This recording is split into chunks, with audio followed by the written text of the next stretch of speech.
मांगे पूजन मांगे।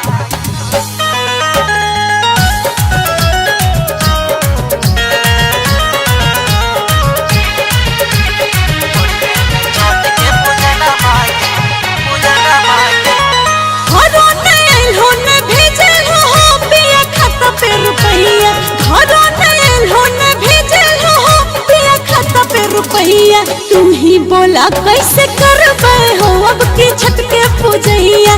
तू ही बोला कैसे करबे हो अब की छठ के पूजैया। छुट्टी न दो ठिकेदारवा के नहीं दो रुपैया। छुट्टी न दो ठिकेदारवा के नहीं दो रुपैया। छोड़िए न छठ के पूजन मांगे कुछो करबो उपैया। छोड़िए न छठ के पूजन मांगे कुछो करबो उपैया।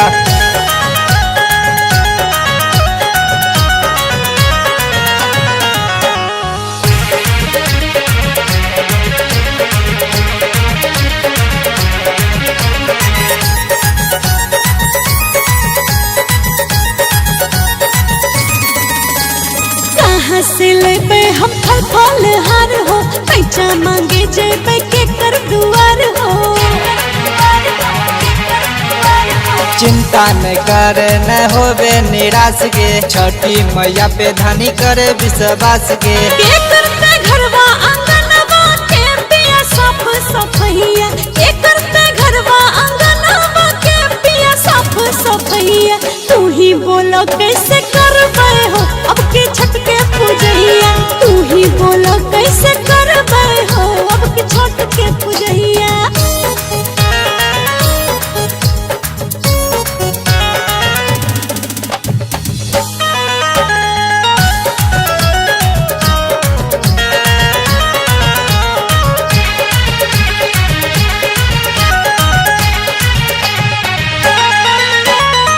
जेते दौरा लेके है घाट दूर हो। आवे के कोशिश तो करिहा जरूर हो। छठी पूजा से बढ़ के नहीं छे नौकरिया। जे होते देखल जेते चढ़ जेबे गरिया। अमन अलबेला आकाशवा गे देते साथ हर समैया। अमन अलबेला आकाशवा गे देते साथ हर समैया। छोड़िए न छठ के पूजन मांगे कुछो करबो उपैया। छोड़िए न छठ के पूजन मांगे कुछो करबो उपैया। रुपैया घरों नयल होने भेजल हो पिया खाता पे रुपैया। तू ही बोला कैसे करबे हो अब की छठ के पूजैया। तू ही बोला कैसे करबे हो अब की छठ के पूजैया। छुट्टी न दो ठिकेदारवा के नहीं दो रुपैया।